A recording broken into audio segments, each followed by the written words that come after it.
On the 3rd of August, Eric Desplinter and Gabrielle Wallace, along with 2 other co-workers, went to San Gabriel Mountains in San Bernardino County for a hike. They wanted to train themselves for a hike that was to take place at the end of April. During the training hike, the co-workers headed back down the mountain, but Desplinter and Wallace decided to continue on. They didn't come back from the hike that day. After they failed to return that evening, their friend contacted authorities. A massive search ensued. Searchers were on the mountain for several days, covering some 30 square miles by air and by foot. Teams from Riverside, Orange, Kern, and San Diego counties also aided in the effort, as did 2 canine units. Then, on the 5th day, the searchers uncovered 2 sets of footprints in Cucamonga Canyon and followed them. The rescue crews that were using helicopters were contacted. They flew over the area and spotted a campfire and the 2 missing hikers. The pair was then flown to Mount Baldy Fire Station for medical evaluation. When asked, Eric said that their trip derailed when Gabrielle slipped on ice and fell more than 100 feet, landing in the mountainside brush. She got injured with cuts on her legs and her hands. Both then decided to descend 200 feet down through the canyon instead of climbing back up where they might slip again. However, the trek through the canyon was far more difficult than they had imagined, and they ended up climbing rocks in the mountains and surrounding areas for the better part of 5 days before being found. They ran out of fruits and snacks that they had brought on the first day. They had only 4 energy bars left, which they rationed for the next 4 days. All of the filtered water the 2 had brought with them had been consumed as well. For the next 3+ days, they would fill their jugs with stream water and filter it using a life straw. When the pair was found, Gabrielle had a few injuries and both were hungry. In an interview, Eric was grateful for the rescuers, but said he thinks they could have made it out safely on their own within a day or 2. He's researched the area more since getting back home and says they were near the end of their journey.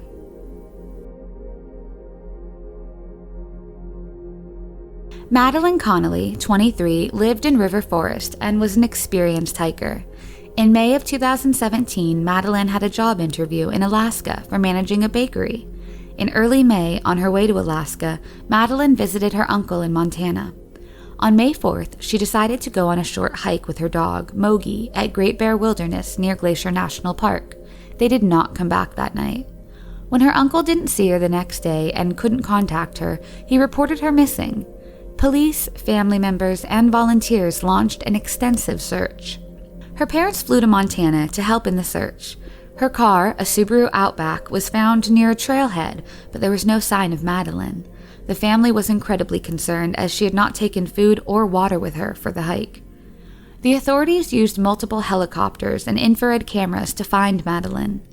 Rescue workers used horses to navigate the difficult and isolated terrain, as well as search dogs.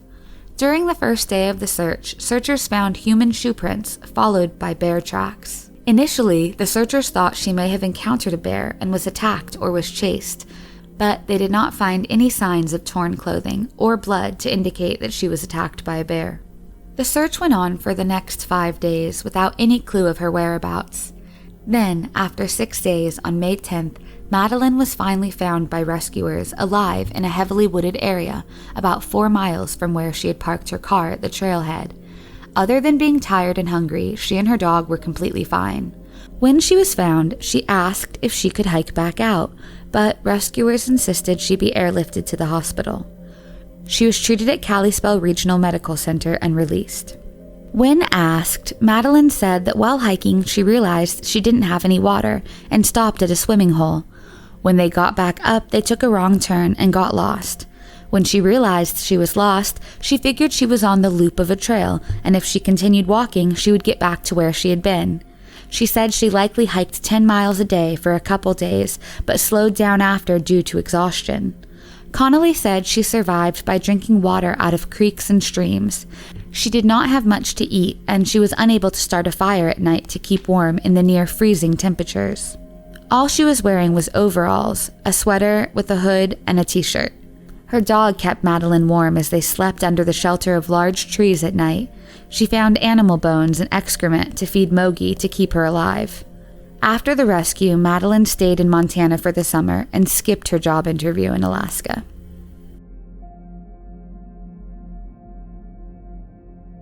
Amanda Eller is a 35-year-old yoga instructor and physical therapist from Hawaii. She lived with her boyfriend, Benjamin Conkle, and was an avid runner and hiker. On May 8, 2019, Amanda had a day off and didn't have any plans for the next day. When Benjamin left for work, Amanda was meditating. Later that night, Benjamin got home to find Amanda wasn't there and that she hadn't texted or called him all day. The next morning, when Amanda didn't arrive home, Benjamin reported her missing. Benjamin provided a list of the places that Amanda usually visited, one of which was a Makau Forest Reserve, which was a place she often hiked alone. The police searched the reserve and found Amanda's white Toyota RAV4 in the parking lot of the reserve at around 9:50 a.m. Police found Amanda's car keys under one of the car's tires, and her wallet, a backpack, and a full water bottle and cell phone were found inside the car. Her running shoes were missing from both her home and the car, leading police to believe Eller could have gone for a run in the park. On May 13th, 5 days after Amanda was last seen, Amanda's parents received a package from Amanda. A surveillance video in a nearby town, Haiku, would later show Amanda in a store at 10:11 on May 8th. She bought a tea and a power bar and then mailed a Mother's Day package from the post office to her parents. An extensive search of the reserve was carried out after Benjamin had reported her missing, but 3 days after Amanda had disappeared, the search was called off. But her family, friends, and volunteers never gave up and kept looking for her. Thanks to tens of thousands of dollars in donations, the family was able to keep the search alive. The reserve is more than 2,000 acres and is surrounded by thousands more acres of dense forest, full of steep ravines, lava rocks, giant ferns, and thick vegetation that often must be hacked with machetes. More than 1,000 volunteers searched streams, caves, and thick vegetation for days. The rescue teams had been combing a 1.5-mile radius from where Amanda's car was found. But on May 24th, 17 days after she went missing, the volunteers decided to search further into the reserve, about 4 miles from where her car was parked. The volunteers, who were in a helicopter on their last 10 minutes of fuel, spotted Amanda waving up at them at about 3:45 p.m. near the Kailua Reservoir. She was in a creek bed with waterfalls on both sides. She was airlifted to the nearest hospital and made a full recovery. Amanda said that she had intended to go for a short trail walk. At some point, she went off the path and decided to take a break and meditate. When she resumed walking, she became disoriented. She spent hours trying to find her way back to her car, but continued in the wrong direction. 3 days into her hike, she fell 20 feet off of a steep cliff and fractured her leg, after which she moved very slowly. She ate wild berries and guava that she had foraged in the jungle and drank water only when she thought it was clear enough. At night, she covered herself in ferns, leaves, and anything she could find on the ground. Some nights she slept in the mud. She'd lost her shoes after several days when they got washed away in a flash flood while she was attempting to dry them out. On May 24th, Amanda was near a stream searching for something to eat and a place to spend the night when she saw a helicopter and waved to get their attention. She had heard several helicopters since she had went missing, but none of them could spot her. When she was found, she had lost 7 kilograms, which is about 15 pounds in weight. She had been severely sunburned, and her ankles and feet were chewed up from the rough terrain. In an interview, she described her ordeal as a spiritual journey to stay alive. While Amanda's story attracted international attention, and she was praised for her resourcefulness in surviving more than 2 weeks in the forest, she also got some criticism for comparing her ordeal to a spiritual journey. Amanda soon posted a video on a Facebook page dedicated to her search, describing her misadventure and thanking her rescuers and supporters, as well as explaining her previous remark.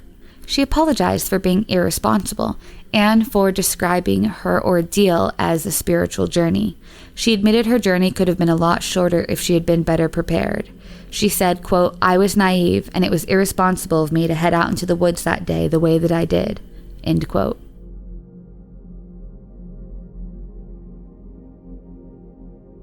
On July 12, 2019, Sheryl Powell, an experienced hiker and camper, along with her husband, Joseph Powell, went on a camping trip to Grandview Campground in the White Mountains.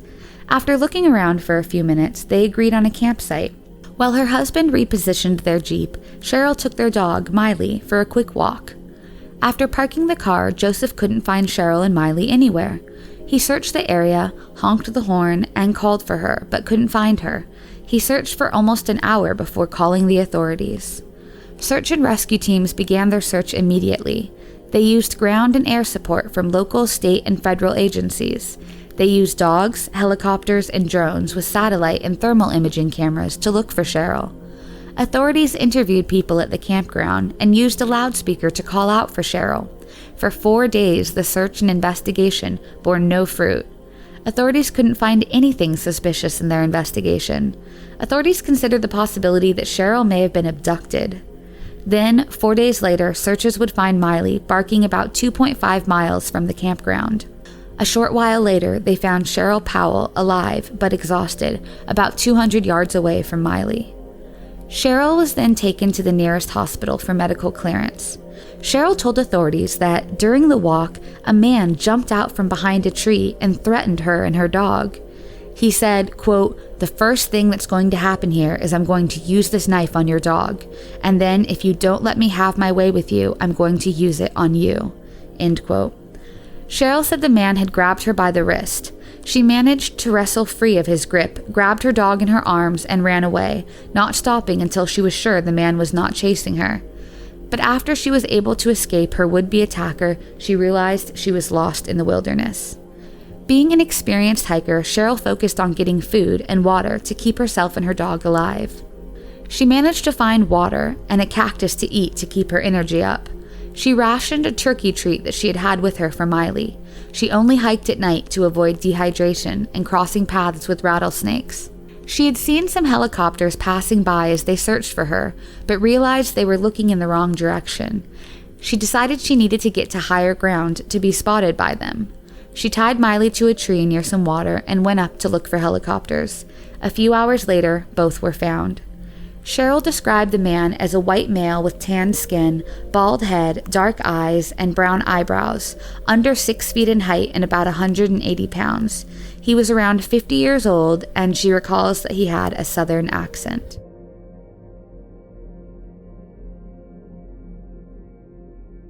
On the afternoon of March 16, 2014, 22-year-old Saylor Guilliams from Ventura, California, had decided to go hiking with her friend Brandon Vega in Santa Barbara County. Both were not experienced hikers, and the terrain was far more treacherous than they had planned for. As it started to go dark, both struggled to find their way back to their car. At some point, they apparently tried to use lights from their cell phones to illuminate the path, but it wasn't enough light, and Guilliams fell and fractured her left leg. Vega volunteered to carry Guilliams, but after walking just a few meters, Vega fell too, shattering his glasses, breaking his elbow, and breaking Guilliams' ankle. Guilliams could not walk anymore, so she decided to stay put while Vega, who had suffered his own injuries, went alone to get help. This would be the last time she saw him alive. Guilliams would yell throughout the night and the rest of the next day for help, but to no avail. The next afternoon, her lungs had given out and she had stopped screaming. She was extremely tired and laid face down in the dirt and the leaves. On March 17th, Peter Biava arrived in California to go on a hike with his brother-in-law, Joe Villapiano, and Joe's girlfriend, Nicole Gregan. The trio decided to set off on a hike to a popular waterfall in the local area. The group decided to leave the main trail and head down to the bottom of Tangerine Falls. They wanted to do some bouldering, which is like rock climbing but without ropes or harnesses. While Nicole and Peter were climbing the rocks, Joe took photographs of them. While climbing, Nicole noticed something she described as a flame of red hair out of the corner of her eye. Then she saw some movement. When they investigated further, they saw Guilliams lying on her front in the mud. Nicole, a fourth-year resident in pediatrics at Hasbro Children's Hospital in Rhode Island, saw that the hiker's injuries were potentially life-threatening and immediately called 911. Guilliams was airlifted to Cottage Hospital. 2 days later, she received the news that Vega had stumbled off of a rocky cliff. His injuries had been fatal, and he had been found dead just 300 feet from where Guilliams was rescued. The three hikers would later find Guilliams in the background of one of the photos that Joe had taken on the trail, even though they had not yet spotted her. Guilliams made a full recovery, but the loss of her friend is something she will never forget.